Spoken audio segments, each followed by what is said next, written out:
Dulu Dira hanyalah istri tak berdaya yang dihina habis-habisan oleh Arman, suami pelit yang merasa dirinya raja. Tapi siapa sangka, lelaki yang dulu meremehkannya kini hidup sengsara, sementara Dira berdiri di puncak kejayaan, kaya raya, berkuasa, dan membuat Arman menyesali hidupnya. Ingin tahu bagaimana kisah balas dendam elegan ini menginjak harga diri pria yang dulu menganggap wanita hanya pelengkap? Simak kisah Dira, wanita yang membuktikan bahwa tak ada yang lebih berbahaya dari perempuan yang bangkit dari penghinaan. Dira duduk di ujung ranjang, menatap kosong ke arah jendela yang setengah tertutup. Tirai lusuh berwarna krem itu bergerak pelan terkena hembusan angin. Namun rasanya seperti penghalang yang mengurung pandangannya ke dunia luar. Sejak menikah dengan Arman 3 tahun lalu, rumah yang seharusnya menjadi tempat berlindung malah terasa seperti penjara tak berdinding. Ia ingat ketika pertama kali Arman melamarnya. Lelaki itu terlihat ramah, penuh perhatian, bahkan pandai berbicara manis. Siapa sangka, setelah cincin melingkar di jari manisnya, semua kebaikan itu sirna, tergantikan oleh sifat pelit dan kasar. Arman selalu menghitung setiap lembar uang belanja yang diberikannya. Seakan-akan Dira adalah karyawan yang harus memberikan laporan keuangan setiap hari, lengkap dengan bukti struk belanja. Kenapa beli ayam? Kan masih ada tempe di rumah. Kamu pikir uang ini dari langit? Bentak Arman suatu sore, hanya karena Dira mencoba memasak makanan yang sedikit berbeda. Kata-kata itu menusuk lebih tajam daripada pisau di tangan Dira saat ia memotong bumbu dapur. Di depan orang lain, Arman pun tak pernah segan merendahkannya. Saat ada tetangga berkunjung, Arman bisa dengan santai berkata, "Dira ini ya, kalau dikasih uang 100.000 bisa habis dalam 2 hari. Boros sekali, padahal dia di rumah saja." Dira hanya mampu tersenyum pahit, menahan rasa malu yang membakar pipinya. Ia tidak ingin membuat keributan, tidak ingin orang lain tahu luka hatinya. Arman merasa dirinya berhak melakukan apapun hanya karena Dira tidak bekerja. Dira pernah mencoba berbicara tentang keinginannya untuk mencari pekerjaan, sekadar membantu keuangan rumah tangga. Namun, Arman langsung memotong dengan nada penuh kemarahan. "Tidak usah macam-macam. Tugasmu di rumah saja. Kalau kamu kerja, siapa yang urus rumah ini? Lagi pula, kamu mau kerja apa? Pendidikanmu juga tidak tinggi. Jangan mimpi yang aneh-aneh." Ucapan itu selalu berhasil membungkam Dira. Ia memang hanya lulusan SMA, tapi bukan berarti ia tidak punya kemampuan. Dulu, sebelum menikah, ia pernah bekerja di sebuah butik kecil. Ia senang berinteraksi dengan orang, membantu pelanggan memilih pakaian. Namun semua itu terhenti begitu ia menikah. Arman tidak pernah mengizinkannya untuk bekerja lagi. Seiring berjalannya waktu, Dira merasa dirinya semakin kehilangan jati diri. Hidupnya hanya berputar di sekitar dapur, ruang tamu, dan kamar tidur. Setiap pagi ia bangun lebih awal untuk menyiapkan sarapan, mencuci pakaian, dan membersihkan rumah. Namun tak ada ucapan terima kasih yang keluar dari bibir Arman. Yang ada hanya kritik dan keluhan. "Kamu ini kerja apa saja seharian? Kenapa lantai masih kotor? Masakanmu asin. Kamu ini bisa masak atau tidak?" Kata-kata kasar itu menjadi santapan sehari-hari bagi Dira. Ia seringkali menangis diam-diam di kamar mandi, hanya di sanalah ia merasa aman. Air mata mengalir bersama air keran, seolah mencoba menghapus luka batin yang terus bertambah. Dira sadar, ia seperti burung yang kehilangan sayap. Rumah itu adalah sangkar, dan Arman adalah penjaganya yang kejam. Semua uang belanja yang ia terima harus dipertanggungjawabkan. Bahkan, jika ada sisa Rp1.000 pun, Arman ingin tahu kemana uang itu pergi. Pernah suatu kali Dira menyimpan sedikit uang kembalian untuk membeli sabun cuci tambahan. Namun, Arman menemukannya dan marah besar. "Jangan main-main dengan uangku. Kamu pikir aku tidak tahu, ya?" bentaknya sambil menunjuk wajah Dira. Malam itu, Dira tidak bisa tidur. Hatinya terasa remuk. Apakah benar dirinya tidak berharga karena tidak punya penghasilan? Apakah seorang istri hanya dilihat dari seberapa banyak uang yang bisa ia hasilkan? Pertanyaan-pertanyaan itu terus menghantui pikirannya. Dalam keheningan malam, Dira sering berandai-andai. Ia membayangkan hidup yang lebih bebas, di mana ia bisa tertawa tanpa rasa takut, di mana setiap langkahnya tidak diawasi.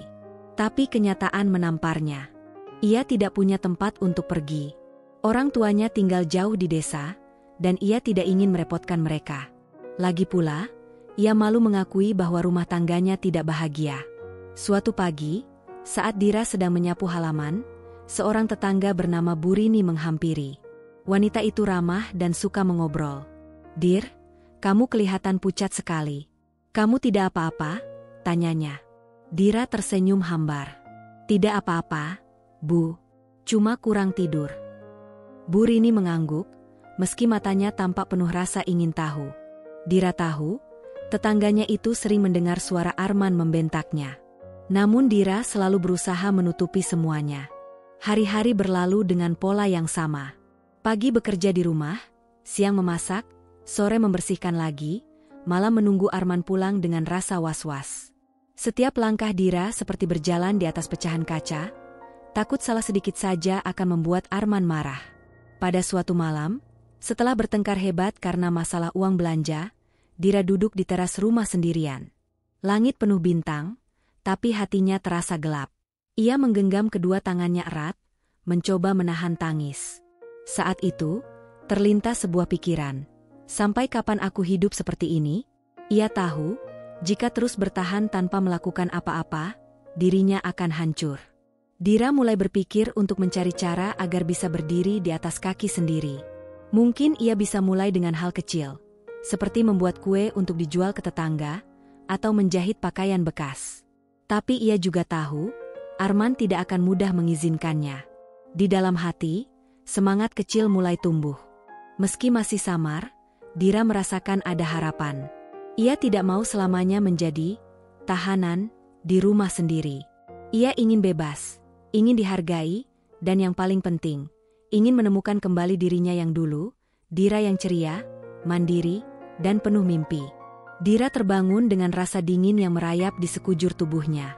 Matahari pagi belum sepenuhnya naik, namun suara Arman sudah terdengar di ruang tamu, terdengar berisik seperti seseorang yang sedang membongkar lemari.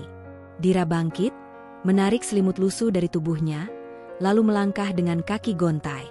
Begitu ia sampai di pintu ruang tamu, pemandangan yang ia lihat membuat napasnya tercekat. Arman sedang menumpahkan semua isi laci dan lemari ke lantai. Wajahnya kaku, dingin, seperti seseorang yang sudah memutuskan sesuatu tanpa ingin diganggu. Dira berdiri terpaku. "Ada apa, men?" tanyanya pelan, takut suaranya memicu ledakan emosi. Arman menoleh, sorot matanya menusuk tajam, lebih dingin dari malam yang gelap. "Kita selesai, Dira," katanya datar. Kata-kata itu menghantam dada Dira seperti palu. "Selesai?" Dira hampir tidak bisa memproses apa yang ia dengar. "Apa maksudmu?" Suaranya bergetar. "Aku mau cerai." Arman menjawab seakan kalimat itu hanyalah hal sepele. "Aku butuh wanita yang patuh, yang tidak banyak bicara, tidak melawan, dan tahu tempatnya. Kamu terlalu banyak protes. Aku bosan." Dira mematung. Patuh? Tidak melawan? Apakah selama ini ia dianggap hanya sebagai boneka yang harus diam? Padahal, Dira selalu berusaha menuruti semua kemauan Arman, meski hatinya remuk setiap kali dihina. "Arman, aku tidak usah bicara banyak." Arman memotong kasar, nadanya seperti cambuk yang mencabik telinga. "Aku sudah capek. Kamu tidak ada gunanya. Kamu cuma membuang-buang uangku, cuma bikin aku malu di depan orang. Kamu tidak pernah jadi istri yang aku mau." Kata-kata itu menancap dalam. Dira merasakan dadanya sesak, matanya panas, namun tak ada air mata yang keluar. Rasa sakitnya terlalu dalam untuk ditangisi. Dira hanya bisa berdiri terpaku saat Arman mulai memasukkan semua perhiasan dan tabungan ke dalam tas ranselnya.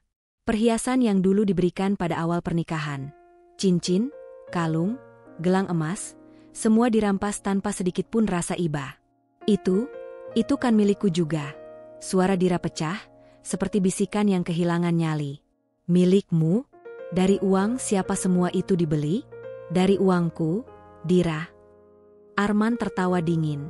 "Kamu pikir kamu berhak? Jangan mimpi." Dira mencoba maju, berusaha meraih kotak perhiasannya, tapi Arman menepis tangannya dengan kasar. Tangannya yang besar mencengkeram lengan Dira, meninggalkan rasa sakit yang berdenyut. Kamu mau melawan? Jangan coba-coba, Dira. Kamu tidak akan dapat apa-apa dariku. Bahkan rumah ini pun bukan milikmu. Kamu keluar dari sini, jangan harap ada yang kuberi. Rasanya dunia runtuh. Segala hal yang selama ini Dira pertahankan, semua usaha untuk membuat rumah tangga mereka bertahan, kini hancur berantakan. Bukan hanya harta yang dirampas, tapi juga harga diri dan kepercayaannya pada cinta. Dira jatuh terduduk di lantai saat Arman pergi meninggalkan rumah dengan langkah mantap. Bunyi pintu dibanting memekakan telinga, menandakan akhir dari sebuah kehidupan yang selama ini Dira kenal. Sun. Rumah itu terasa kosong dan dingin. Dira hanya bisa memandang sisa pakaian yang berserakan di lantai. Lalu air matanya jatuh tanpa bisa ditahan. Ia menangis bukan hanya karena kehilangan Arman, tetapi karena rasa dikhianati yang begitu menusuk. Ia telah menyerahkan segalanya, hati, cinta, dan pengorbanan, hanya untuk dibuang seperti sampah. Hari-hari setelah perceraian itu terasa seperti berjalan di dalam kabut.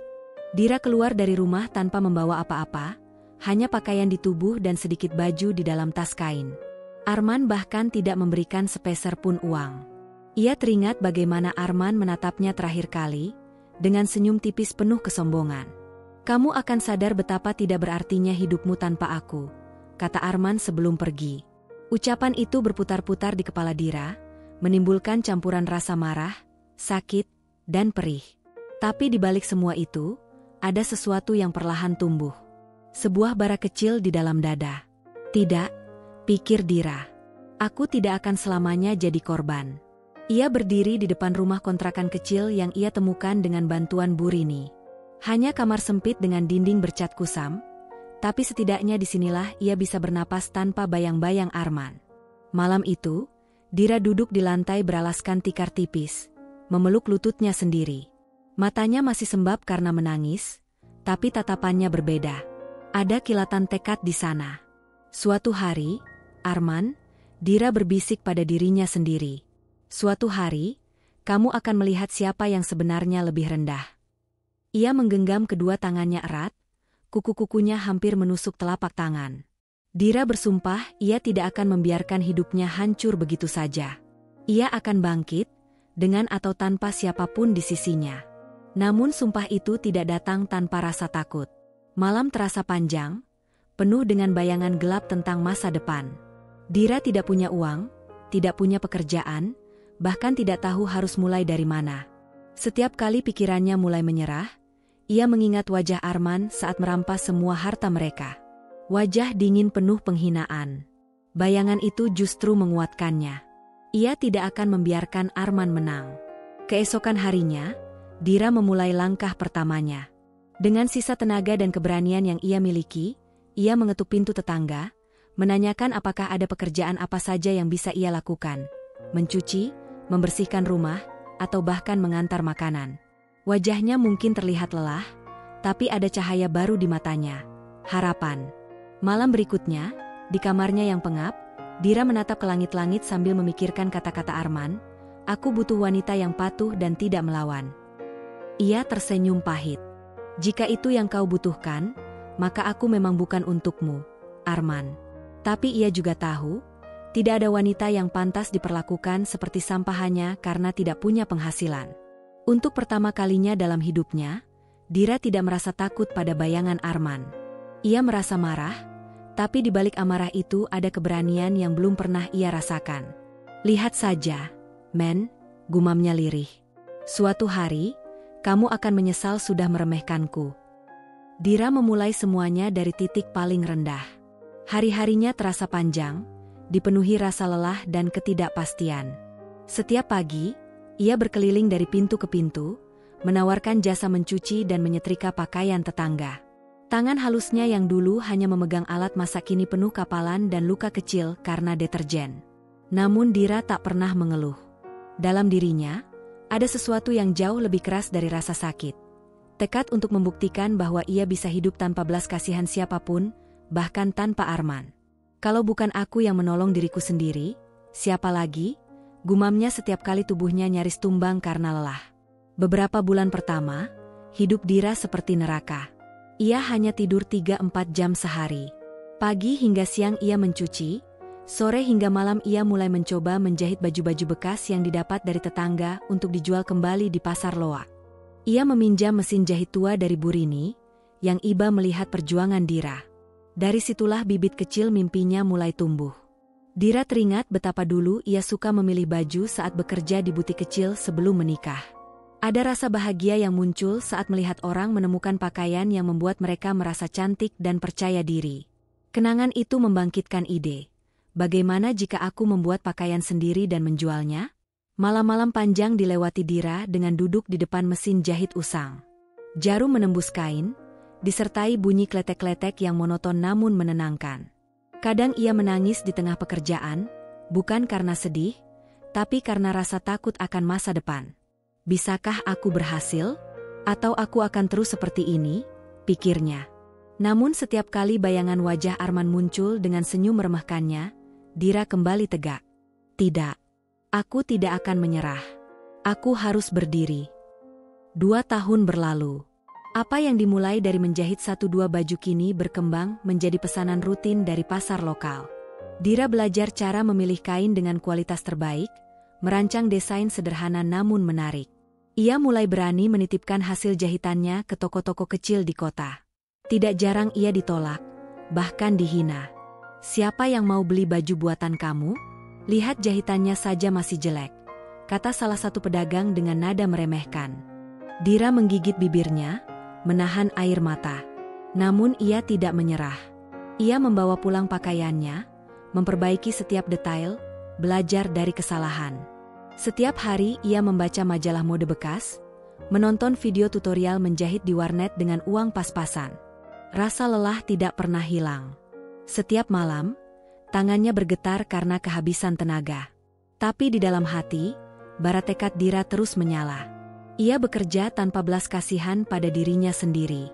Kalau aku berhenti sekarang, aku akan kalah, gumamnya. 5 tahun kemudian, Dira berdiri di depan gedung tinggi berlapis kaca. Nama perusahaan besar terpampang di sana, Dira Atelier. Matanya berkaca-kaca melihat logo yang dulu hanya sebuah coretan di buku catatan lusuh.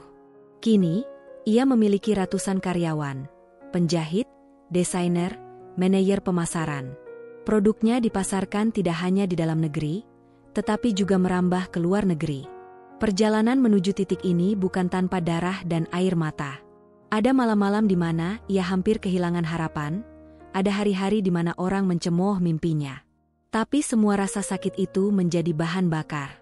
Kalau aku tidak pernah dijatuhkan, mungkin aku tidak akan bangkit setinggi ini, bisik Dira kepada dirinya sendiri. Dira tidak lagi hanya menjual pakaian. Ia menciptakan tren, merancang busana dengan detail yang mewah namun elegan. Setiap koleksi baru disambut dengan antusiasme. Media mulai meliriknya sebagai ratu fashion lokal yang berhasil membangun imperium dari nol. Suatu malam, Dira duduk di kantornya yang luas, memandang kota dari jendela besar. Lampu-lampu gemerlap seperti bintang di bumi. Ia mengenakan gaun hitam rancangannya sendiri, elegan dan berkelas. Di meja kerjanya, terdapat laporan penjualan yang menunjukkan angka fantastis. Namun, di balik semua keberhasilan itu, ada satu bayangan masa lalu yang terus menghantui pikirannya, Arman. Ia mendengar kabar dari beberapa orang bahwa hidup Arman tidak semulus dulu. Bisnis kecilnya merugi, dan ia kini hanya menjadi pegawai di perusahaan orang lain. Mendengar kabar itu, Dira tidak merasa puas. Bukan karena ia belum membalas dendam, tapi karena ia tahu dendam terbaik adalah keberhasilannya sendiri. Aku tidak butuh menjatuhkanmu, men, gumamnya lirih. Cukup lihat aku sekarang. Kau yang dulu meremehkanku, kini bahkan tidak pantas menatapku. Kesuksesan membuat Dira dikenal banyak orang, tapi ia tetap rendah hati kepada para karyawannya. Ia tahu betapa sulitnya bekerja keras dari bawah. Setiap kali ada karyawan baru yang terlihat ragu pada kemampuannya, Dira selalu berkata, "Aku dulu hanya seorang wanita yang ditinggalkan tanpa apa-apa. Tapi aku punya satu hal, keinginan untuk bertahan hidup. Selama kamu mau bekerja keras, tidak ada yang mustahil." Dalam hatinya, Dira merasa telah menemukan jati diri yang pernah hilang. Ia bukan lagi wanita yang menangis diam-diam di kamar mandi karena hinaan suami. Ia bukan lagi tahanan di rumah sendiri. Kini ia adalah ratu di kerajaannya sendiri. Sebuah kerajaan fashion yang dibangun dari luka, air mata, dan keberanian. Tapi di sudut hatinya, bara itu belum padam. Ia tahu, pertemuannya dengan Arman suatu hari nanti tak terhindarkan. Dan ketika hari itu datang, ia ingin berdiri dengan kepala tegak. Menunjukkan pada lelaki itu bahwa yang pernah dianggap tidak berguna, kini berdiri jauh di atasnya. Arman duduk di sofa rumah kontrakan sempit yang mereka sewa di pinggiran kota. Sofa itu bukan miliknya. Bahkan sebagian besar perabot di rumah itu dibeli dengan uang Maya, istrinya yang baru. Arman hanya memandangi layar televisi yang buram karena sinyal buruk. Di tangannya, segelas kopi instan murah yang rasanya hambar. Kehidupan yang dulu ia banggakan kini tinggal bayangan. Setelah menceraikan Dira, Arman merasa seperti pemenang. Ia yakin bisa mendapatkan hidup yang lebih baik dengan Maya, wanita yang muda, cantik, dan terlihat lebih patuh daripada Dira. Tapi ternyata, hidup tidak berjalan sesuai rencananya. Bisnis yang ia bangun dengan sisa tabungan setelah perceraian bangkrut dalam 2 tahun. Utang menumpuk. Mobil yang dulu ia pamerkan dijual untuk melunasi sebagian hutang. Kini, Arman hidup sepenuhnya bergantung pada Maya. Wanita itu bekerja di sebuah perusahaan mode yang sedang naik daun, Dira Atelier. Ironisnya, Maya tidak pernah berhenti memuji bosnya. Seorang wanita tangguh dan elegan yang menurutnya adalah inspirasi banyak karyawan. Sayang, kamu tahu nggak? Bos aku itu luar biasa banget. Dari nol, dia bisa bangun usaha sebesar ini. Semua orang di kantor kagum sama dia, kata Maya suatu malam sambil melepas sepatu kerjanya. Arman hanya menatap istrinya dengan wajah masam. Ia tidak tahu bahwa wanita yang Maya puji setinggi langit adalah Dira, mantan istrinya yang dulu ia hina. Bos kamu ya bos kamu, Mei. Nggak usah tiap hari cerita. Aku juga bosan dengarnya. Arman menjawab ketus, mencoba menahan amarah yang entah dari mana datangnya. Maya tersenyum, tidak menyadari nada kesal suaminya. Kamu nggak ngerti, bos aku itu beda. Dia ramah sama semua orang, nggak sombong, padahal sekarang dia punya perusahaan besar banget. Dia sering cerita tentang masa lalunya yang berat, tapi dia nggak pernah menyerah. Aku jadi semangat banget kalau dengar ceritanya. Arman meremas gelas kopi di tangannya, nyaris menumpahkan isinya. Dadanya sesak. Apa-apaan ini? Rasanya seperti dunia sedang menertawakannya. Wanita yang dulu ia tinggalkan kini dipuja-puji oleh istrinya sendiri. Maya tidak tahu kehidupan Arman yang sebenarnya. Setiap kali Maya bertanya kenapa Arman tidak lagi bekerja di bisnisnya, Arman hanya menjawab, aku lagi istirahat, lagi cari peluang besar. Kenyataannya, Arman tidak punya apa-apa. Setiap kali Maya memberikan uang belanja, ia pura-pura menyimpannya untuk kebutuhan rumah, padahal sebagian besar dipakai untuk membayar hutang lama. Hidupnya penuh kebohongan, tapi harga dirinya terlalu tinggi untuk mengaku kalah. Kadang, di malam yang sepi, Arman duduk di teras rumah, merokok sambil memikirkan Dira. Ia tidak pernah benar-benar peduli padanya dulu, tapi sekarang bayangan Dira selalu muncul. Bukan karena ia merindukannya, tetapi karena rasa malu dan penyesalan yang perlahan menyiksa. Apa dia sudah menikah lagi? Gumamnya lirih, bertanya pada dirinya sendiri. Apa dia bahagia sekarang? Setiap kali Maya menyebut nama bosnya dengan penuh kekaguman, Arman merasa seperti ditampar. Ia ingin berteriak, mengatakan bahwa Dira hanyalah wanita biasa yang dulu ia buang. Tapi diam-diam, ada rasa takut yang menggigit hatinya, takut Maya mengetahui siapa sebenarnya Dira dan membandingkan mereka. Pagi itu, Maya pulang dengan wajah berbinar. Sayang, kamu tahu nggak? Bos aku dapat penghargaan, pengusaha wanita paling inspiratif, dari majalah bisnis terkenal. Aku bangga banget bisa kerja di perusahaannya. Arman memandang istrinya dengan wajah yang semakin kelam. Kenapa kamu bangga banget sama dia? Kamu kerjakan karena butuh gaji, bukan karena dia malaikat. Jangan lebay, Mei. Maya mengerutkan kening. Kamu kenapa sih belakangan ini? Aku cuma cerita. Kamu nggak pernah senang dengar aku semangat. Padahal aku kerja juga buat bantu kita. Arman terdiam. Kata-kata Maya seperti peluru yang menembus dada. Buat bantu kita. Ya, memang Mayalah yang sekarang membiayai hampir semua kebutuhan rumah tangga. Sesuatu yang dulu ia hina pada Dira kini, kembali menghantamnya dengan cara yang lebih pahit. Suatu malam, Maya bercerita dengan penuh antusias. Bos, aku cerita kalau dulu dia juga pernah ditinggalkan suaminya tanpa harta. Tapi dia nggak nyerah. Lihat sekarang, dia sukses besar. Aku jadi terharu dengar kisahnya. Arman terdiam lama. Matanya memandang kosong ke arah dinding. Kata-kata Maya terasa seperti cambuk yang menghantam kesombongannya. Ia tahu, cerita itu pasti tentang Dira. Mantan istrinya kini menjadi legenda bagi banyak orang, sementara dirinya hanya hidup dalam bayang-bayang kegagalan. Arman mulai merasakan sesuatu yang dulu tidak pernah ia akui, penyesalan. Tapi harga dirinya terlalu tinggi untuk mengakuinya, bahkan pada dirinya sendiri. Malam itu, setelah Maya tertidur, Arman keluar rumah dan menatap langit. Rokok di tangannya hampir habis, abu jatuh berserakan di lantai teras. Ia mengingat kembali kata-kata terakhir Dira saat ia meninggalkannya.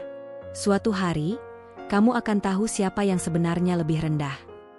Kata-kata itu kini terasa seperti kutukan.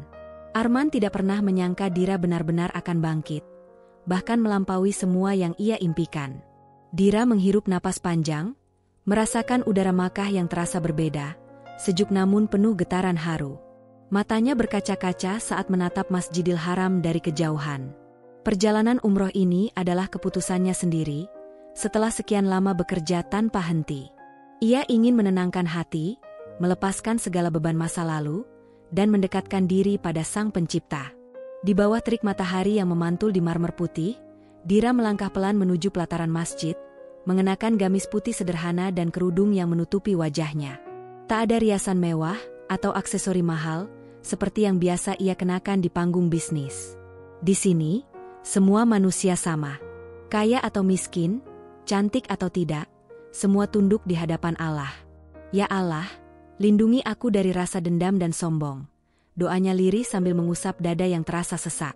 Namun takdir seakan ingin menguji keteguhan hati Dira. Saat ia selesai tawaf dan hendak menuju area sa'i, matanya menangkap sosok yang tak asing di antara kerumunan. Arman. Dada Dira mendadak bergemuruh.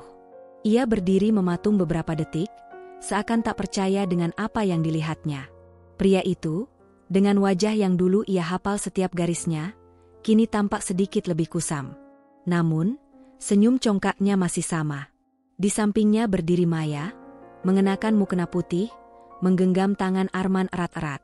Seolah tak cukup dengan kejutan itu, Arman juga melihatnya. Dan alih-alih terdiam atau terkejut, bibir pria itu justru melengkung dengan senyum sinis. Ini kan Dira? Arman melangkah mendekat, masih menggandeng tangan Maya. Suaranya terdengar seakan memecah udara panas siang itu. Kau sendiri di sini? Nggak ada yang mau temenin, ya? Nada ejekannya begitu jelas. Maya menatap Dira dengan rasa penasaran. Kenal, Mas? Arman hanya mengangguk santai. Oh, kenal banget. Ini, dulu orang yang, ya, begitulah. Ia terkekeh, seperti sedang menceritakan sesuatu yang memalukan. Dira menarik napas panjang, mencoba menahan diri. Hatinya terasa ditusuk. Bukan karena rasa cinta, itu sudah lama mati. Tetapi karena Arman masih berani meremehkannya bahkan di tempat suci seperti ini. Aku kesini untuk beribadah, bukan untuk mengurusi masa lalu. Jawab Dira datar, matanya menatap Arman tanpa gentar. Jadi, simpan ejekanmu, Arman. Ini bukan tempatnya. Arman terkekeh, tatapannya penuh ejekan. Wah, masih galak ya kamu. Dari dulu juga begitu, makanya aku. Mas. Maya memotong dengan nada heran. Ini siapa sih? Nggak penting. Jawab Arman enteng, tapi matanya menatap Dira dengan sorot yang aneh, antara benci, iri, dan tidak terima. Pokoknya orang ini, ya, masa lalu yang gagal. Dira menggenggam tas kecilnya erat-erat. Ada keinginan untuk pergi, namun kakinya seolah menolak bergerak. Dalam hati, ia bertanya pada dirinya sendiri, kenapa aku harus bertemu mereka di sini? Namun ia ingat, di depan Ka'bah ini, ia sudah berjanji pada Allah untuk melepaskan semua beban. Maka, ia hanya menghela napas dan tersenyum tipis. "Semoga perjalanan kalian diterima Allah," ucap Dira pelan, namun nadanya terdengar tenang sekaligus menusuk. "Di tempat ini, semua orang sama, men. Tidak ada yang lebih rendah atau lebih tinggi. Yang ada hanya siapa yang hatinya lebih bersih." Arman terdiam sejenak. Bibirnya bergerak, seakan ingin membalas, tapi kata-kata Dira seperti pisau yang menembus harga dirinya. Maya, yang sejak tadi memperhatikan, tiba-tiba berkata dengan polos, "Mas, bukannya bos aku juga cerita tentang mantan suaminya yang ninggalin dia tanpa apa-apa? Wah, kasihan banget ya kalau orang kayak gitu. Tapi kok aku ngerasa aneh ya? Mas, kenapa ya?" Arman terbatuk pelan, wajahnya sedikit tegang. "Udahlah, Mei. Jangan kepo." Dira hanya memandang Maya sekilas, lalu menatap Arman dengan tatapan dingin. "Hidup itu lucu ya, men? Kamu dulu meremehkan aku. Sekarang, bahkan istrimu kerja di perusahaanku. Dunia memang berputar." Arman tertegun. Jantungnya berdetak keras. Maya membelalakan mata. "Apa? Bos aku? Itu kamu?" Dira tersenyum tipis. "Iya, Dira Atelier. Perusahaan yang kamu puji-puji itu, punya aku." Maya menutup mulutnya, tak percaya. "Ya Allah." Arman merasa wajahnya panas seperti terbakar. Semua kesombongan yang ia bangun selama ini runtuh di hadapan wanita yang dulu ia hina. Ingin rasanya ia berteriak, ingin menyangkal, tapi apa gunanya? Fakta itu sudah di depan mata. "Jadi, men," suara Dira rendah tapi menusuk. "Siapa yang sekarang lebih rendah?" Arman menggertakkan gigi, tidak bisa menjawab. Tangannya mencengkeram erat tangan Maya, seolah mencari pegangan agar tidak jatuh karena malu. Maya justru menatap Dira dengan mata berkaca-kaca. Saya nggak tahu kalau Mas Arman, dia nggak pernah cerita kalau mantan istrinya." "Tidak perlu cerita," potong Dira, kali ini dengan suara tegas. "Aku tidak perlu lagi dengar kisah lama. Aku hanya mendoakan semoga kalian berdua mendapat hidayah di sini. Karena pada akhirnya, kita semua hanya tamu di rumah Allah." Dira melangkah pergi, meninggalkan Arman yang berdiri kaku dengan wajah pucat. Di setiap langkahnya, ada rasa kemenangan yang berbeda. Bukan kemenangan karena dendam terbalaskan, tapi karena ia berhasil menjaga harga dirinya tanpa harus terjebak dalam kebencian. Namun, dalam hati Arman, rasa malu itu seperti luka yang disiram garam. Melihat Dira yang sekarang, dengan wibawa dan ketenangan yang tidak pernah ia miliki, membuatnya merasa kecil. Maya pun mulai menatapnya dengan pandangan berbeda, seolah sedang menilai kembali siapa suaminya. Di tengah kerumunan jamaah, Arman merasakan sesuatu yang dulu tak pernah ia rasakan, ketakutan kehilangan harga diri. Siang itu, kantor pusat Dira Atelier terasa lebih sibuk dari biasanya. Para karyawan berlarian dengan berkas di tangan, suara telepon berdering, dan bunyi sepatu hak tinggi menjejak lantai marmer berkilau. Sebuah acara peluncuran koleksi baru sedang dipersiapkan, dan seperti biasa, Dira akan hadir untuk memastikan semuanya berjalan sempurna. Di tengah hiruk-pikuk itu, Maya datang bersama Arman. Maya tampak gugup sekaligus antusias. Ia sudah bekerja cukup lama di perusahaan ini, tetapi belum pernah bertemu langsung dengan CEO yang selama ini menjadi inspirasinya, Dira. "Mas, kamu ikut ya, supaya bisa lihat kantorku," kata Maya di perjalanan tadi. Arman hanya mengangguk lesu, tak banyak bicara. Ia masih menyimpan rasa malu yang menyesakkan dada setelah kejadian di Makkah. Arman berpikir kunjungannya ini hanya akan berakhir dengan Maya menunjukkan ruang kerjanya. Ia tidak pernah menyangka, langkah kakinya akan membawanya langsung ke hadapan wanita yang ingin ia hindari mati-matian. Dira keluar dari ruang rapat, mengenakan setelan blazer putih yang elegan, wajahnya cantik dengan riasan tipis, memancarkan wibawa seorang pemimpin sejati. Begitu melihatnya, Maya langsung membelalakan mata. Jantungnya berdebar. Bu Dira." Maya tergagap. Astaga, ternyata bos yang sering aku ceritakan di rumah adalah ibu sendiri. Dira tersenyum lembut. "Waalaikumsalam, Maya. Jadi ini suamimu yang sering kamu ceritakan? Maya refleks maju, langsung mencium tangan Dira dengan penuh hormat. Assalamualaikum, Bu Dira. Bos, apa kabar? Saya nggak nyangka bisa ketemu ibu di sini, apalagi dengan Mas Arman. Arman, yang berdiri satu langkah di belakang Maya, tampak pucat seperti mayat. Matanya menunduk, menghindari tatapan Dira. Bibirnya kaku, seolah semua kata terkurung di tenggorokannya. Dira hanya menatap Arman sekilas. Tidak ada senyum, tidak ada sapaan, hanya tatapan yang tajam dan menusuk. Tatapan yang cukup untuk membuat Arman ingin menghilang saat itu juga. Maya, kamu kerja bagus di perusahaan ini. Aku sering dengar laporan baik tentangmu, ucap Dira dengan suara tenang namun penuh wibawa. Tapi, aku tidak pernah menyangka kamu adalah istrinya Arman. Maya menatap Dira dengan raut bingung. Ibu, maksudnya, ibu kenal Mas Arman? Jangan-jangan. Arman buru-buru memotong, suaranya lirih. Mei, sudahlah. Nggak usah tanya. Namun Dira justru berkata dengan nada datar. Dia mantan suamiku, Maya. Lelaki yang dulu meninggalkan aku tanpa harta, tanpa penghormatan, dengan hinaan. Lelaki yang dulu menganggap aku tidak layak. Suasana di lobi kantor mendadak membeku. Beberapa karyawan yang berada di sekitar area resepsionis menatap mereka dengan penasaran, tapi tak berani mendekat. Maya tercengang, wajahnya memucat. Tangan yang tadi mencium tangan Dira kini bergetar. Ia menatap suaminya tak percaya. Mas, ini maksudnya apa? Kamu, mantan suami bosku? Arman tidak menjawab. Ia hanya terdiam, wajahnya semakin menunduk, seperti seorang kriminal yang tertangkap basah. Dira melangkah mendekat, setiap langkahnya memancarkan aura wibawa. Aku tidak ingin membuka masa lalu di tempat kerja, Maya. Kamu karyawan yang baik, dan aku menghargainya. Tapi, aku juga tidak akan pura-pura tidak kenal dengan seseorang yang dulu menghancurkan harga diriku. Maya menggigit bibirnya, hatinya kacau. Selama ini ia selalu membanggakan bosnya di depan Arman.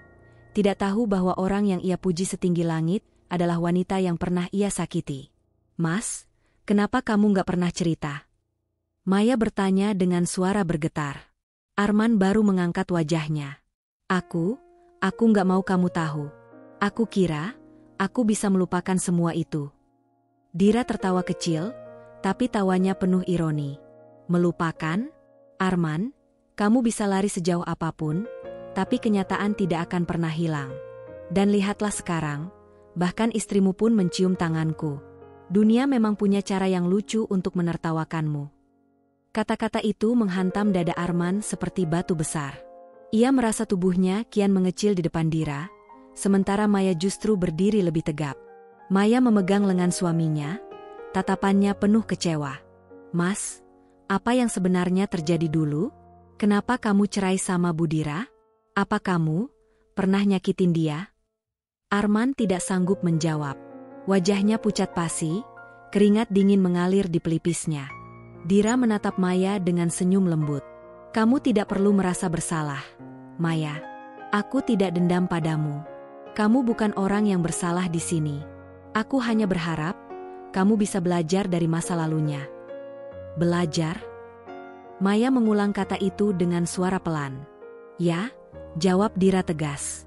Belajarlah bahwa pria yang meremehkan seorang wanita dan memandang rendah perjuangannya, tidak pernah benar-benar bisa menghargai siapapun, bahkan dirinya sendiri.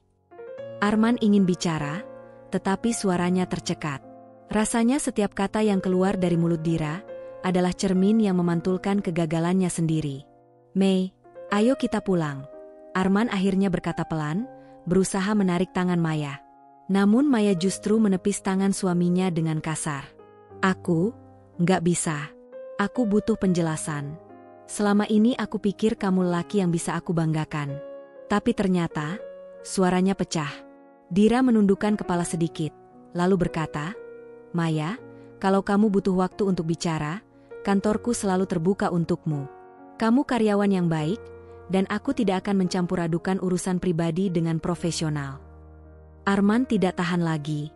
Ia melangkah keluar dari lobi, wajahnya merah karena malu. Setiap langkahnya terasa seperti disorot ribuan mata. Ia tahu, tidak ada yang lebih memalukan daripada berdiri di hadapan wanita yang dulu ia hina, dan sekarang begitu diagungkan, bahkan oleh istrinya sendiri. Maya masih terpaku di tempatnya, menatap Dira dengan campuran hormat dan kagum. "Ibu, saya minta maaf kalau kedatangan saya bikin suasana nggak enak." Dira tersenyum tipis. "Bukan salahmu. Kau hanya harus tahu siapa sebenarnya pria yang kau sebut suami. Jangan sampai dia merendahkanmu seperti dulu dia merendahkan aku."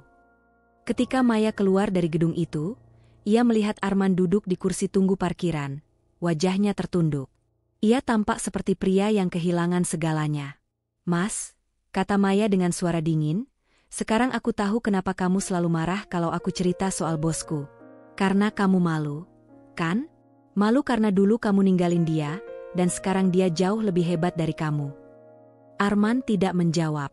Ia hanya terdiam, matanya memandang lantai dengan kosong. Maya menatapnya dengan tatapan yang berbeda dari sebelumnya. Bukan tatapan cinta, melainkan rasa jijik yang bercampur kecewa. Malam itu, langit Jakarta kelabu, seolah meresapi ketegangan yang melingkupi rumah tangga Arman dan Maya. Mereka baru saja pulang dari kantor Dira, tapi suasananya seperti bom waktu yang siap meledak kapan saja. Maya masih diliputi rasa terkejut dan kekaguman, sementara Arman menahan emosi seperti gunung berapi yang mendidih di dalam dada. "Mas," ujar Maya sambil menaruh tas di sofa, Aku masih nggak nyangka. Loh, bosku, Bu Dira, dia ternyata mantan istri kamu. Kok bisa ya dunia ini sempit banget?" Maya menatap Arman dengan rasa penasaran yang menggebu. "Dan Mas nggak pernah cerita sama aku. Kalau aku tahu, mungkin aku akan lebih banyak belajar dari Bu Dira." Arman hanya diam. Rahangnya mengeras. Kata-kata Maya tentang belajar dari Dira menusuk harga dirinya seperti duri tajam. Maya tidak menyadari bahwa setiap kata pujiannya adalah cambuk bagi pria di depannya. "Mas, kamu tahu nggak, Bu Dira itu luar biasa, loh. Dia memimpin perusahaan dengan ratusan karyawan, selalu rapi, tegas, tapi tetap lembut. Semua orang di kantor menghormati dia. Aku bangga banget bisa kerja sama beliau." Arman menggertakkan gigi. Dadanya terasa seperti terbakar. Bagaimana mungkin Maya, istrinya, mengagumi wanita yang dulu ia hina? Wanita yang dulu ia anggap lemah dan tak berharga? "Cukup, Mei," kata Arman dengan suara berat. Maya menatapnya, bingung. "Kenapa, Mas? Aku cuma cerita. Memang kenyataannya begitu. Aku bangga punya bos seperti beliau. Beliau inspiratif. Kalau aku bisa punya separuh kekuatan Bu Dira, mungkin hidup kita juga akan lebih baik." Kalimat terakhir Maya adalah pukulan telak. Arman terdiam, wajahnya memerah, antara marah dan malu. Dia tahu hidupnya saat ini memang tidak sebanding dengan Dira. Sejak bisnisnya bangkrut, ia hanya mengandalkan uang Maya, dan kini semua kebohongan tentang kesuksesannya runtuh di hadapan kenyataan. Keesokan harinya, Maya kembali bekerja. Di ruang kerja luas dengan dinding kaca, ia memberanikan diri mengetuk pintu ruangan Dira. Masuk, terdengar suara Dira yang lembut namun tegas. Maya melangkah masuk, wajahnya tampak sedikit kikuk. "Bu, saya minta maaf soal kejadian kemarin. Saya sama sekali nggak tahu bahwa Mas Arman, bahwa beliau mantan suami Ibu." Dira tersenyum tipis, senyum yang entah kenapa membuat Maya semakin merasa kecil. "Tidak perlu minta maaf. Kamu tidak bersalah, Maya. Aku hanya terkejut, itu saja." Maya menunduk. "Bu, saya mau bilang, saya bangga kerja di perusahaan Ibu. Ibu adalah bos paling sukses yang pernah saya kenal. Saya selalu cerita ke suami, tapi ternyata..." Maya berhenti, takut kata-katanya menyinggung. Dira menyandarkan tubuhnya di kursi, menatap Maya dengan tatapan penuh arti. "Oh, jadi Arman menikahi karyawan terbaikku?" Suaranya datar, tapi setiap kata mengandung sindiran tajam. "Pantas saja kau tak punya kerjaan berarti, Arman. Dari dulu kau memang lebih suka hidup di atas kerja keras orang lain, kan?" Maya membelalakan mata, menahan napas. Kata-kata itu menusuk langsung pada harga diri Arman, meski Arman tak ada di ruangan itu. "Bu," Maya mencoba bicara, Tapi Dira melanjutkan, dengan nada lebih kejam namun elegan. Dulu dia selalu menganggapku tak berguna karena aku tak punya penghasilan. Sekarang, bahkan untuk bertahan hidup, dia menumpang dari gajimu, Maya. Dunia ini memang adil. Orang seperti dia, cepat atau lambat akan belajar bahwa kesombongan tak akan pernah mengenyangkan perut. Maya terdiam, wajahnya merah karena campuran malu dan bingung. Ia tidak bisa menyangkal ucapan Dira, karena ia tahu betul Arman memang sudah lama tidak punya pekerjaan tetap. Di rumah malamnya, Maya tanpa sadar menyinggung hal itu. "Mas," katanya hati-hati, "kenapa sih kamu nggak coba cari kerja lagi? Aku lihat Bu Dira itu, dia bisa sukses karena kerja keras. Kenapa kamu nggak bisa kayak dia?" Arman langsung menoleh dengan mata melotot. "Jangan bandingkan aku sama dia. Jangan, Mei." "Tapi Mas..." "Cukup!" Arman berteriak. "Kamu pikir aku mau dengar ceramah tentang Dira tiap hari? Aku nggak mau kamu mengagumi dia. Jangan sebut-sebut namanya di rumah ini lagi." Maya terdiam. Dalam hatinya, rasa kagum pada Dira justru semakin membesar, sementara rasa hormatnya pada Arman semakin memudar. Ia mulai melihat suaminya sebagai pria yang kalah, tidak hanya dalam hidup, tapi juga dalam mentalitas.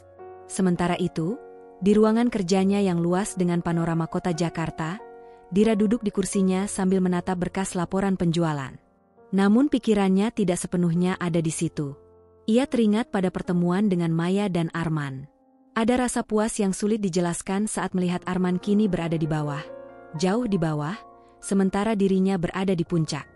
Namun di balik rasa puas itu, ada juga sedikit rasa iba kepada Maya, perempuan muda yang polos, yang tidak tahu siapa sebenarnya pria yang ia nikahi. Kalau dia pintar, dia akan tahu kapan harus meninggalkan seseorang yang hanya menjadi beban. Gumam Dira lirih. Beberapa hari kemudian, Maya kembali datang ke ruangan Dira. Kali ini, ia membawa laporan mingguan. Namun setelah menyerahkan berkas, ia tidak langsung pergi. "Bu, kalau boleh jujur, saya bingung. Mas Arman, belakangan dia makin temperamen. Saya nggak tahu harus bagaimana," kata Maya dengan suara pelan. Dira menatap Maya, melihat ada luka di balik mata yang biasanya cerah. "Maya, kamu harus sadar. Suamimu itu bukan orang yang bisa kau ubah kalau dia sendiri tidak mau berubah. Aku sudah mengalaminya." Maya menggigit bibir. "Tapi Bu, kalau kamu terus hidup dengan orang seperti dia, kamu akan berakhir seperti aku dulu. Terjebak, terkurung, dan dihina. Kamu mau itu terjadi?" Maya menunduk, tidak menjawab. Kata-kata Dira seperti tamparan keras. Namun entah kenapa justru membuka matanya. Ia mulai melihat kebenaran pahit bahwa suaminya mungkin bukan sosok yang pantas dibela mati-matian. Hari itu, kantor pusat Dira Atelier dipenuhi aroma wangi dari bunga-bunga segar. Ada acara khusus untuk merayakan keberhasilan peluncuran koleksi terbaru. Dira memutuskan untuk mengundang beberapa karyawan berprestasi beserta keluarga mereka. Di antara tamu yang hadir, Maya terlihat berseri-seri.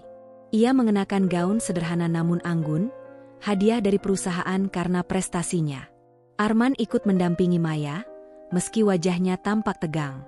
Sejak pertemuan terakhir dengan Dira, Arman seperti hidup dalam bayang-bayang rasa malu yang tak henti-henti.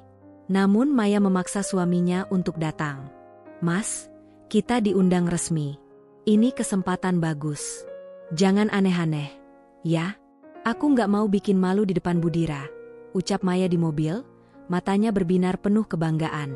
Arman hanya mendengus. Hatinya mendidih.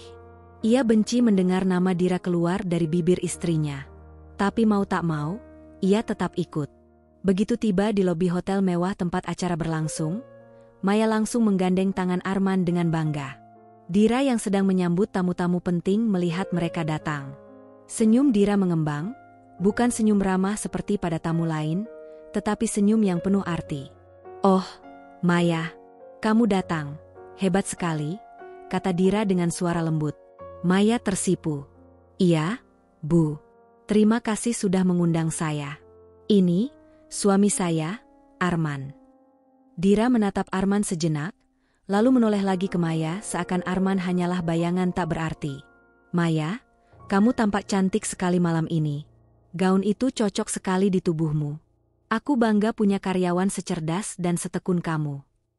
Arman berdiri di samping, merasa seperti transparan. Dira bahkan tidak menoleh ke arahnya lebih dari sekilas. Sepanjang acara, Dira sengaja memberi perhatian ekstra pada Maya. Ia memanggil Maya ke depan untuk menerima penghargaan sebagai salah satu karyawan terbaik. Maya, kata Dira di mikrofon, suaranya jernih dan penuh wibawa, adalah contoh nyata bahwa kerja keras dan ketulusan hati akan membawa seseorang pada kesuksesan. Aku harap semua orang di sini bisa mencontoh dedikasi Maya. Tepuk tangan bergemuruh di ruangan. Maya tersenyum lebar, matanya berbinar. Di kursinya, Arman menggenggam erat tangannya sendiri. Setiap pujian untuk Maya terasa seperti penghinaan bagi dirinya. Dia tahu, Dira sengaja mengangkat Maya setinggi itu di depan semua orang. Setelah acara, Dira menghampiri Maya lagi, kali ini di depan Arman.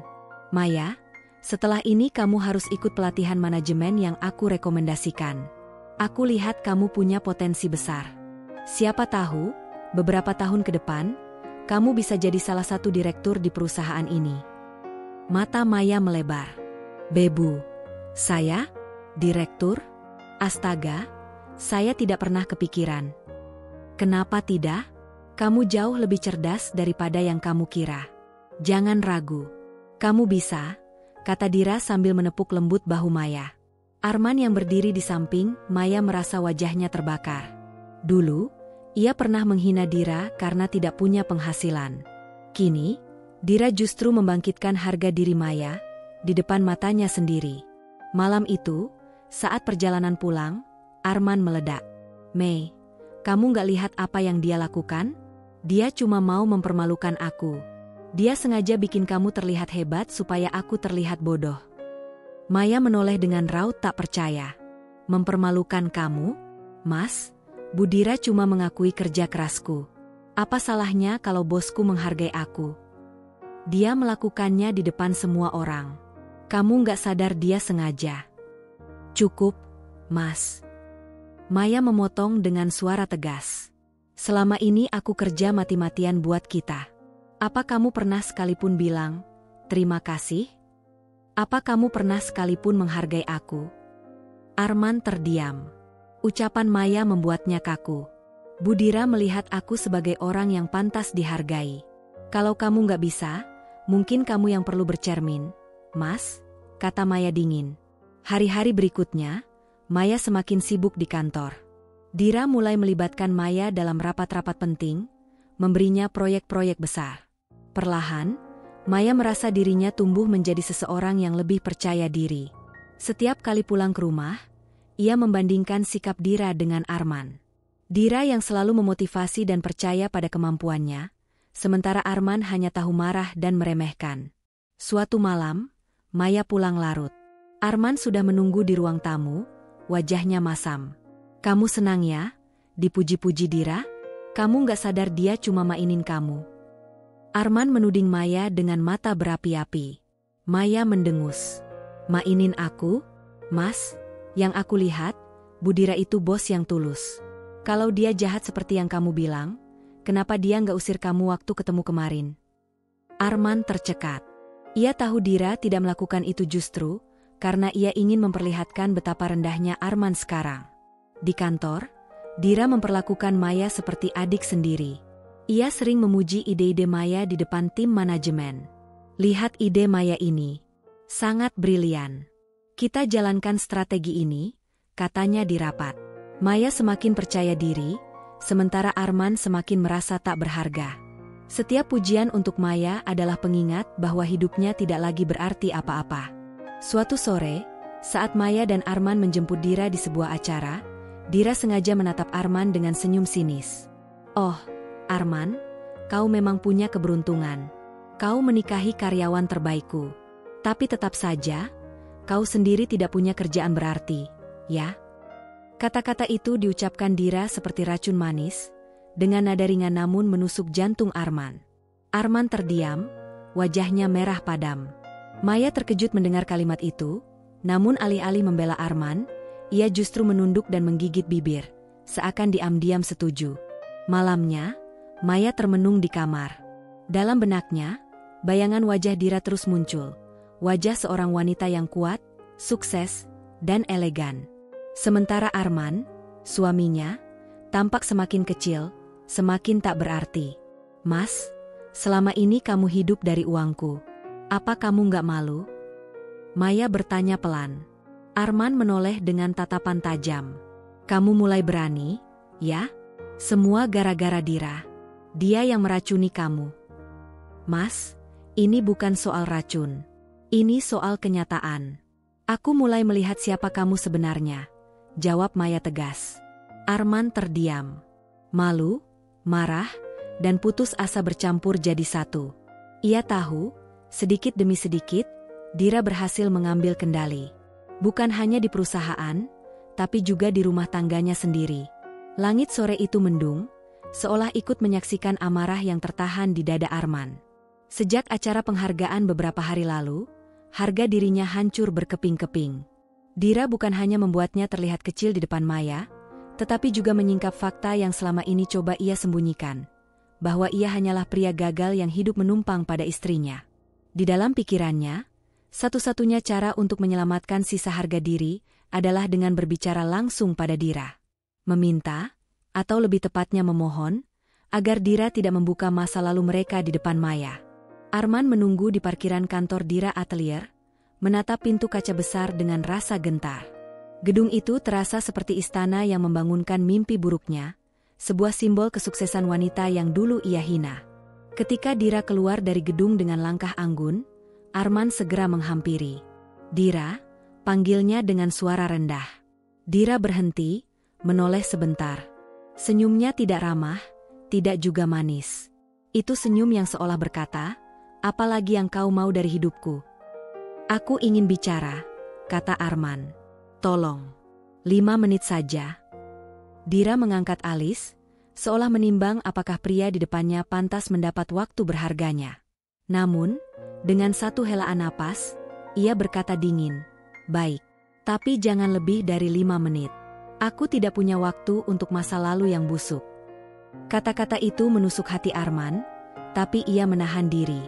Mereka berjalan ke area parkir yang lebih sepi. "Dira, aku mohon, jangan ceritakan tentang kita ke Maya," ujar Arman memulai, suaranya parau. Aku nggak mau dia tahu. Aku takut dia akan melihatku dengan cara yang berbeda." Dira menatap Arman, matanya tajam seperti pisau. "Berbeda? Kau takut Maya tahu siapa dirimu yang sebenarnya? Seorang pecundang yang dulu menginjak-injak harga diriku? Kau takut dia tahu betapa menjijikannya kau?" Arman terdiam. Napasnya tersengal. "Aku mohon, Dira," lanjutnya, kini hampir seperti pengemis.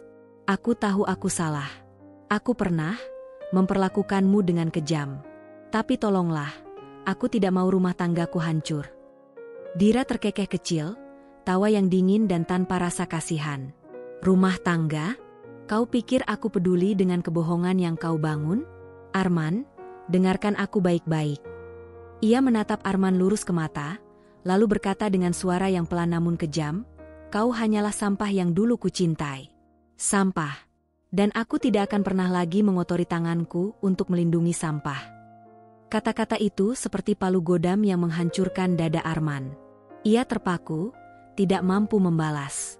Wajahnya memerah, antara marah, malu, dan sakit hati. "Dira, aku..." "Tidak ada lagi yang perlu kau katakan," potong Dira tajam. "Kau tahu, dulu aku berpikir aku tidak akan pernah bisa lepas dari bayanganmu. Tapi lihat aku sekarang. Aku berdiri di puncak. Dan kau hidup di bawah bayangan istriku sendiri, menumpang pada gajinya. Kau tidak lebih dari beban." Arman mengepalkan tangan. Amarah mengalir di nadinya. Tapi ia tidak bisa berbuat apa-apa.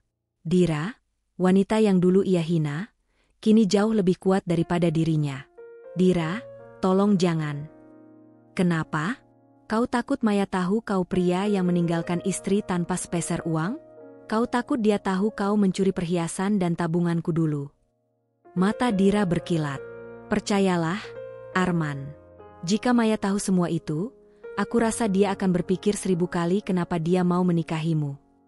Arman tercekat. Kata-kata Dira terasa seperti cambuk, menguliti habis sisa egonya. Dan satu lagi, lanjut Dira, kali ini suaranya lebih tenang tapi jauh lebih menusuk. Aku tidak akan melindungimu. Kau pantas menerima semua akibat dari masa lalumu. Aku tidak akan lupa bagaimana rasanya hidup terhina di rumahku sendiri. Jadi, jika Maya suatu hari tahu siapa dirimu, itu bukan salahku. Itu karma yang datang menagih. Arman hanya bisa berdiri terpaku. Dira melangkah pergi, meninggalkannya di tengah parkiran seperti pria yang kehilangan semua harga diri. Malam itu, Arman pulang dengan wajah pucat. Maya langsung menyambutnya. Mas, kamu kenapa? Kok mukamu kayak habis dimarahi bos?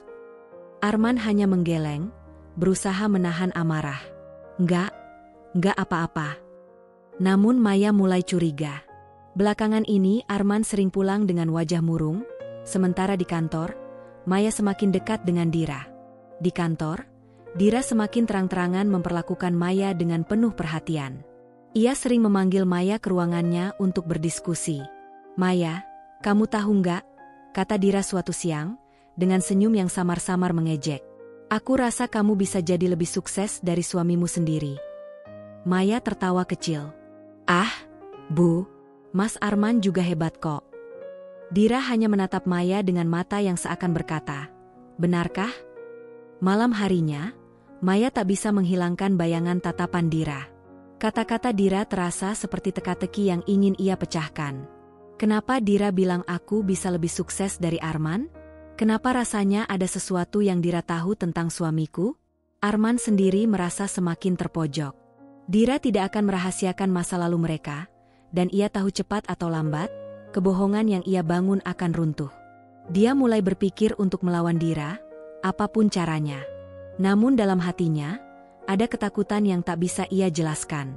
Dira bukan lagi wanita lemah yang dulu ia kuasai. Dira sekarang adalah ratu di singgasananya, dan ia hanyalah mantan pecundang yang kini berdiri di hadapan kekuatan yang tak bisa ia tundukkan. Hari-hari setelah pulang dari umroh menjadi titik balik dalam hidup Maya. Sejak kejadian di Masjidil Haram, bayangan Dira terus menghantui pikirannya. Kata-kata lembut namun tegas dari Dira, tatapan matanya yang penuh wibawa, dan sikap hormat semua orang terhadap wanita itu membuat Maya semakin penasaran. Ada sesuatu yang terasa aneh, seolah hubungan antara Dira dan Arman lebih dalam daripada sekadar kebencian biasa. Maya mulai mencari tahu. Setiap cerita karyawan tentang perjalanan hidup Dira, ia dengarkan dengan saksama. Suatu sore, ketika Maya mengobrol dengan teman sekantornya, ia mendengar sesuatu yang membuat jantungnya berdetak lebih cepat. Bu Dira dulu pernah mengalami masa-masa sulit. Mei, katanya, suaminya dulu, aku nggak enak cerita, ucap salah satu rekan kerja dengan raut canggung. Apa? Suaminya dulu kenapa? Desak Maya. Ya, kabarnya suaminya dulu kasar dan meninggalkan dia tanpa uang sepeser pun. Tapi Bu Dira sekarang udah jadi orang sukses. Ya kan? Lihat aja, perusahaan ini berdiri karena kerja keras beliau sendiri. Maya terdiam. Hatanya mulai menebak-nebak. Kasar. Meninggalkan tanpa uang. Kata-kata itu menggores pikirannya seperti paku. Kecurigaannya semakin besar ketika suatu hari, Dira sendiri, dengan nada setengah mengejek, mengucapkan kalimat yang membuat Maya merenung. Maya, jangan pernah izinkan siapapun meremehkanmu hanya karena kamu perempuan. Apalagi jika orang itu laki-laki yang bahkan tak bisa mengurus dirinya sendiri. Aku dulu pernah hampir hancur karena percaya pada seseorang yang salah. Maya menatap Dira, mencoba membaca maksud di balik kata-kata itu. Tapi Dira hanya tersenyum samar. Senyum yang terlalu dingin untuk sekadar basa-basi. Sepulang kerja malam itu, Maya duduk di ruang tamu dengan wajah pucat. Arman sedang duduk di sofa, menonton televisi dengan ekspresi tak peduli. Mas, kata Maya pelan. Aku mau tanya sesuatu. Kamu kenal Dira dari dulu? Arman terkejut. Remote di tangannya hampir jatuh.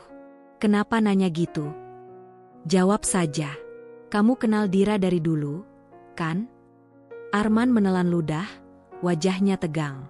Enggak, aku enggak kenal dia. Ngapain aku kenal dia? Maya menatap suaminya lama. Ada kegugupan yang jelas di wajah Arman. Sesuatu yang membuat hati Maya semakin yakin bahwa ada kebohongan besar yang sedang disembunyikan. Beberapa hari kemudian, kebenaran akhirnya terkuak. Maya, tanpa sengaja, menemukan dokumen lama milik Arman saat merapikan lemari, foto pernikahan Arman dan seorang wanita. Dira. Maya mematung. Tubuhnya bergetar. Foto itu adalah bukti tak terbantahkan bahwa suaminya telah berbohong padanya selama ini. Malam itu, Maya meledak. Jadi ini kebenarannya, Mas? Seru Maya dengan mata berapi. Dira itu, mantan istrimu? Wanita yang kamu hina? Arman berusaha meraih tangan Maya. Mei, aku bisa jelaskan. Jelaskan apa? Maya menepis tangannya dengan kasar. Selama ini kamu bikin aku percaya bahwa kamu laki-laki hebat.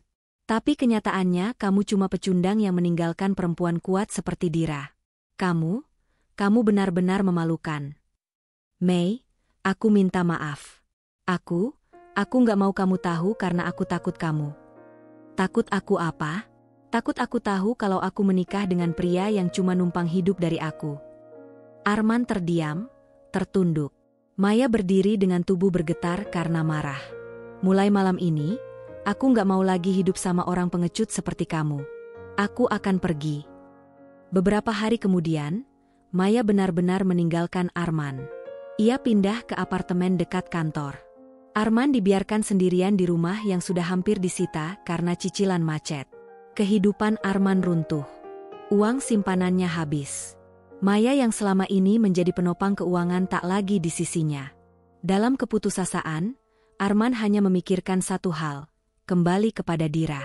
Arman memberanikan diri datang ke kantor Dira. Ia berdiri di depan gedung megah itu dengan wajah lusuh. Saat akhirnya bertemu Dira di ruangannya, Arman mencoba menahan rasa malu. Dira, aku ingin kita bicara. Aku butuh bantuanmu. Dira menatapnya dari balik meja besar, duduk dengan punggung tegak dan sorot mata yang menusuk. Bantuan? Dari aku? Arman mengangguk pelan. Aku sadar aku salah. Aku kehilangan segalanya, Dira. Maya pergi. Aku nggak punya apa-apa lagi. Bisakah kita memulai dari awal? Dira terdiam sejenak, lalu tertawa. Tawa itu bukan tawa bahagia, melainkan tawa yang penuh ejekan. Memulai dari awal? Hahaha. Dira berdiri, berjalan mendekati Arman dengan langkah anggun. Kau pikir aku ini siapa? Perempuan bodoh yang dulu kau rendahkan? Kau pikir aku masih wanita yang bisa kau injak-injak? Arman terdiam, wajahnya memerah. Dira menatapnya dengan senyum penuh penghinaan. Lihat dirimu sekarang. Lelaki lusuh, bangkrut, ditinggalkan istri. Kau datang padaku seperti pengemis. Dan kau mau aku menerimamu kembali? Hahaha. Arman, bahkan bayanganmu saja tidak pantas masuk ke dunia yang kubangun dengan darah dan air mata. Arman menunduk, hatinya hancur berkeping-keping. Dengar baik-baik, lanjut Dira, suaranya dingin seperti es. Aku dulu mencintaimu, dan itu adalah kesalahan terbesar dalam hidupku. Kau adalah sampah yang sudah kubuang. Dan sampah sepertimu tidak layak mendapat tempat di sisiku, bahkan untuk sedetik pun. Arman membuka mulut, ingin bicara, tapi Dira menatapnya tajam, seperti singa yang siap menerkam. Keluar dari sini. Jangan pernah muncul di hadapanku lagi. Jika kau nekat mengganggu hidupku, aku pastikan kau akan menyesal karena melihat siapa aku sekarang. Arman berjalan keluar dengan langkah gontai. Dunia seolah menertawakannya. Wanita yang dulu ia hina kini berdiri di puncak kejayaan, sementara ia terpuruk di jurang kegagalan. Di parkiran, ia terduduk di kursi mobil dengan mata kosong. Suara tawa Dira masih terngiang di telinganya, tawa yang mengingatkannya bahwa hidupnya telah hancur total. Senja merayap di langit kota, menciptakan semburat jingga yang memantul di dinding kaca gedung tertinggi di pusat bisnis. Gedung itu adalah markas besar Dira Atelier International, simbol kemenangan seorang wanita yang dulu pernah diinjak harga dirinya. Di lantai paling atas, ruang kerja Dira bagaikan istana modern. Dinding kaca memperlihatkan panorama kota, Meja besar terbuat dari marmer hitam mengkilap, dan deretan penghargaan berjejer rapi di lemari kaca. Setiap satunya adalah bukti kerja keras dan keteguhan hatinya. Dira berdiri di sana dengan gaun formal berwarna ivory yang sederhana namun memancarkan kekuatan. Wajahnya tegas, anggun, dan penuh percaya diri. Di sisinya, berdiri seorang pria dengan senyum tulus dan mata penuh kekaguman. Raka, partner bisnis sekaligus sahabat yang selama bertahun-tahun mendukungnya, bahkan ketika dunia meragukannya. Kehidupan Dira kini bagai mimpi yang menjadi nyata. Dari seorang wanita yang dulu tidak memiliki apa-apa, ia membangun kerajaan bisnis yang menggurita, ratusan butik di berbagai kota besar dunia, merek fashion mewah yang dipuji majalah internasional, dan lini kosmetik yang membuat namanya harum di Eropa dan Timur Tengah. Jika ada yang melihat Dira hari ini, mereka akan melihat seorang ratu, bukan korban. Namun di balik semua itu, ada satu bayangan masa lalu yang datang untuk melihat kejayaan ini. Arman, dengan langkah gontai, memasuki lobi gedung Dira. Penampilannya jauh dari kesan angkuh yang dulu pernah melekat. Wajahnya kusut, matanya merah, bajunya lusuh. Tak ada lagi jejak pria yang pernah merasa lebih tinggi dari siapapun. Ia berdiri di depan resepsionis, mencoba menegakkan tubuh. "Saya ingin bertemu Bu Dira," ucapnya pelan. Resepsionis menatapnya dari ujung kepala sampai kaki, seolah tak percaya bahwa pria lusuh ini berani meminta bertemu dengan CEO perusahaan yang paling disegani. "Maaf, apakah Bapak sudah membuat janji sebelumnya?" Arman menggeleng. "Tidak. Tapi, tolong, bilang padanya Arman ingin bicara. Dia pasti mengenalku." Resepsionis itu terdiam sejenak, lalu menghubungi asisten Dira. Beberapa menit kemudian, dua petugas keamanan menghampiri Arman. "Maaf, Pak. Kalau tidak ada janji, Anda tidak bisa bertemu dengan beliau," ucap salah satunya tegas. Arman memohon, "Tolong, aku cuma butuh 5 menit saja." 5 menit. Di atas, Dira sebenarnya sudah diberitahu. Dari balik dinding kaca, ia melihat ke bawah, melihat sosok yang dulu pernah memenjarakannya di rumah sendiri. Arman, lelaki yang dulu menganggapnya tidak berguna.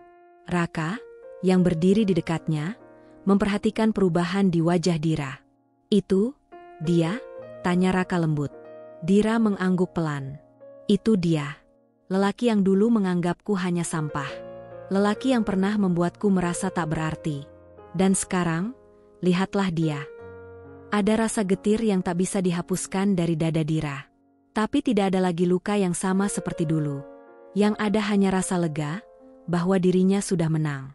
"Bawa dia naik," ucap Dira akhirnya. Tak lama kemudian, Arman dibawa ke lantai tertinggi. Ia berdiri di depan pintu ruang CEO, menunduk, merasa kecil.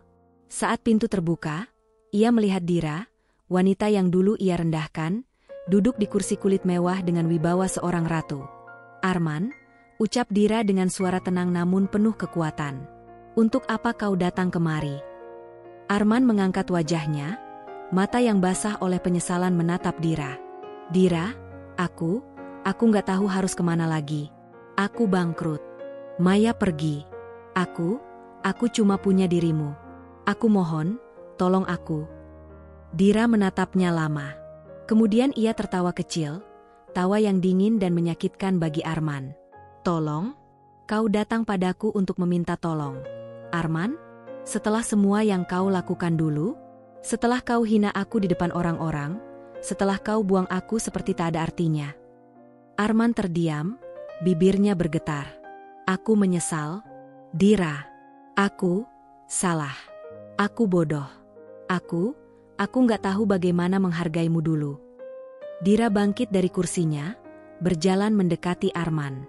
Setiap langkahnya terdengar mantap, memantulkan suara hak sepatu di lantai marmer. "Kau menyesal? Menyesal sekarang, ketika aku sudah berada di sini, di puncak, sedangkan kau tenggelam di dasar."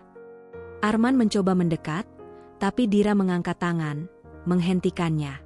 "Kau tahu, Arman, setiap malam dulu, aku menangis. Aku bertanya-tanya kenapa aku tidak cukup baik untukmu. Tapi ternyata, kaulah yang tidak cukup baik untukku. Kaulah yang rendah. Dan aku sudah terbang jauh melampaui dunia kecilmu." Raka berdiri di sisi Dira, tangannya menyentuh lembut punggung Dira, memberi dukungan tanpa kata. Arman menatap pria itu dengan rasa iri dan sakit. Dira menoleh pada Raka, lalu kembali menatap Arman dengan senyum sinis.